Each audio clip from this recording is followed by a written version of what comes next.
রাসূল পাক সাল্লাল্লাহু আলাইহি সাল্লাম বলেছেন যে তোমরা পাপ করছো, কোনো সমস্যা নাই, তুমি হাত তুলে আল্লাহ তাআলার কাছে মুনাজাত করে দুই ফোঁটা চোখের পানি ফেলে আল্লাহ তাআলার কাছ থেকে ক্ষমা প্রার্থনা করো।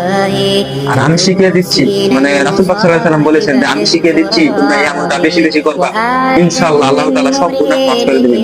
আমরা ভুলে গেছি আমলটার কথা, তো আমি ইস্তেগফারটা বলে দিচ্ছি, তো সবাইকে শেয়ার করে দিবেন। আপনাদের কাছে এতটুকুই রিকোয়েস্ট।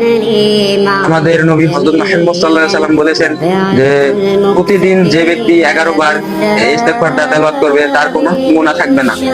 রাসূল পাক সাল্লাল্লাহু আলাইহি সাল্লাম বলেছেন যে তোমরা পড়ো আস্তাগফিরুল্লাহ আল্লাযী লা ইলাহা ইল্লা হুয়াল হাইয়ুল কাইয়্যুম ওয়া আতুবু ইলাইহি।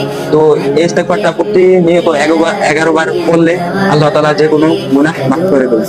তো ভিডিওটা ভালো লাগলে অবশ্যই শেয়ার করে দিবেন।